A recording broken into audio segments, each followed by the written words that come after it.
మా నాన్న కోరిక ఏంటంటే నేను ఇంటర్ చదువుతున్నప్పుడు, అరే నేను డిగ్రీ చదవలేకపోయి, నువ్వు డిగ్రీ చదివి కనీసం నువ్వు ఎస్ఐగా సెలెక్ట్ అయితే నువ్వు కనీసం డిఎస్పీ కంటే కొంచెం పై ర్యాంక్లో నువ్వు రిటైర్ అవుతారు అని చెప్పాడు మా నాన్న. దురదృష్టవశాత్తు నేను డిగ్రీ చేయలేకపోయా. కానీ నేను అంటే నాకు అంతకుమించి కోరికలు లేవు, అది చెప్పడానికి నా ఉద్దేశం. చాలా చిన్న జీవితాలు మాయి. మా అన్నయ్య గారు ఏదో పొరపాటు యాక్టర్ అయిపోయి తప్ప నాకు రావాలి నేను ఎప్పుడు అనుకోలే. అదే నెల్లూరులో, అదే ఫతేఖాన్పేటలో చిన్న ఇంట్లో ఇంకొక మామిడి మొక్కుంటే బాగుంటుంది అనుకున్న కోరిక తప్ప కోట్లు సంపాదించాలి, పేరు రావాలని ఎప్పుడు ఆశించాల. సో నన్ను ఎలా పెంచారు మా ఇంట్లో అంటే మీరు ఆశ్చర్యపోతారు. మొన్న నా friend Anand Sai TTD board సభ్యుడిగా నియమితులయ్యారు. అతను చెప్తా ఉన్నాడు నాకు ఈ మధ్యన, నన్ను ఎలా పెంచారంటే మా ఇంట్లో అతని ఆనంద్ సాయి మాటల్లో, చిన్న తంబి అని తమిళ సినిమా ఉంటుంది, మన తెలుగులో చంటి అని సినిమా తీశారు. చిన్న తంబి కదా అవునా? అందులో హీరోయిన్ ఎలా పెంచుతారు ఇంట్లో నుంచి బయటికి వెళ్లకుండా, చంటిలో హీరోయిన్ మీనాని ఎలా పెంచారు ఇంట్లో నుంచి బయటికి వెళ్లకుండా, మా ఇంట్లో నన్ను అలా పెంచారు. వీడి బయటికి వెళ్తే ఏమైపోతాడో, సున్నితమైన వ్యక్తి, వీడికి ఆస్తమా ఉంది, వీడికి ఇలాంటి పరిస్థితుల్లో నన్ను ఇంట్లో నుంచి కదలనివ్వకుండా, ఎక్కడికి వెళ్ళనివ్వకుండా, ఎక్కడికన్నా బయటికి వెళ్తే పంపించారు.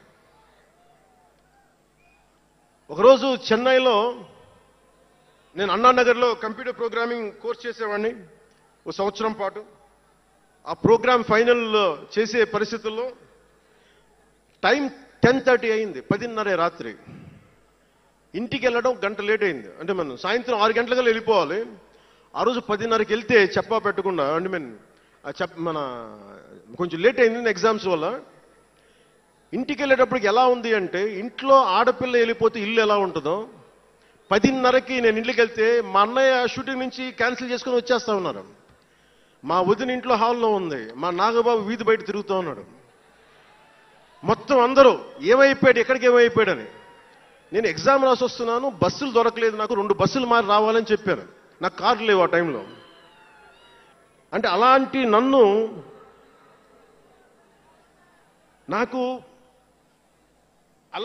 పెంచారు. నన్ను మా నాగబాబు గారు ఇక్కడే ఉన్నారు, అడగండి, ఆ రోజు గుర్తుండి ఉంటుంది ఆయనకి. అలాంటి నన్ను పాలిటిక్స్ చేస్తానని కానీ, సినిమాల్లోకి వస్తానని కానీ ఎవరు ఊహించలే. ఎందుకంటే నేనే ఊహించలే. పోనీ 18 ఏళ్ల వయసులోనో 20 ఏళ్ల వయసులోనో 10:30కి లేటుగా వచ్చామంటే ఒక అర్థం ఉంటుంది.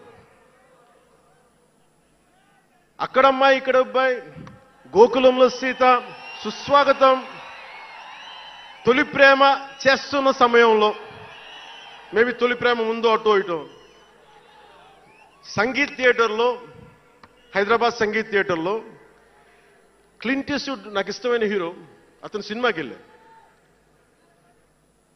బ్రిడ్జెస్ ఆఫ్ మాడిసన్ కౌంటీ అని ఒక ఇంగ్లీష్ నవల్ ఆధారంగా తీశారు. అది నాకు ఇస్తుంది ఆ నవల్.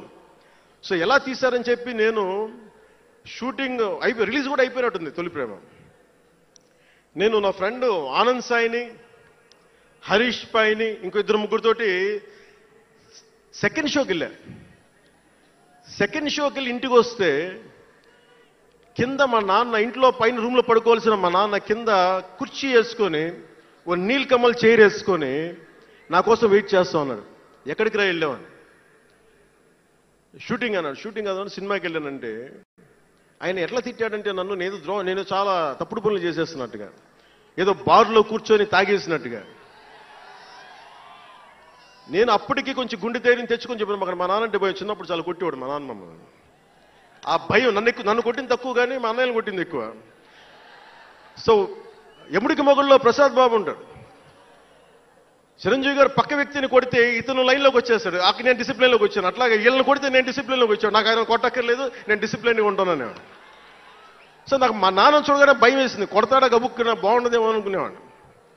నేను చెప్పాను కొంచెం బలం తెచ్చుకొని 3 సినిమాలు హిట్లు వచ్చినాయి, 4వ సినిమా రిలీజ్ అయ్యి హిట్ అయిన తొలి ప్రేమ. నానా నేను హీరోనన్న సంగతి కూడా మర్చిపోకు, నువ్వు అర్థం చేసుకో అని చెప్పాను. ఇంకా ఎక్కువ తిట్టాడు. అంటే మా నాన్న తిట్లు ఎలా ఉన్నాయంటే చెప్పలేను. కానీ ఈ అర్ధరాత్రి అపరాత్రి తిరుగుళ్ళు ఏంట్రా, ఈ సెకండ్ షోలకి వెళ్ళడం ఏంటి, ఏదో హీరో అయ్యావు అయితే అన్ని హెల్ప్ చేసేస్తావా అని తల ఉంచుకొని పైకి వెళ్ళిపోయాడు. అంటే అలాంటి నేను ఇన్ని కోట్ల మందికి సంబంధించిన పాలిటిక్స్ చేయాలంటే భగవంతుడు రాసిన రాత కాకపోతే నేను కోరుకున్నదా కాదు అది.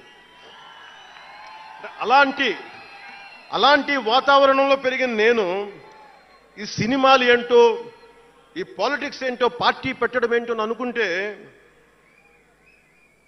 అంటే ఇందాక ఎందుకు బయటికి వెళ్ళానంటే ఇవన్నీ ఆలోచిస్తున్నా. ఇదంతా భగవంతుడు మాయ తప్ప నాది కాదు నాకు తెలుసు.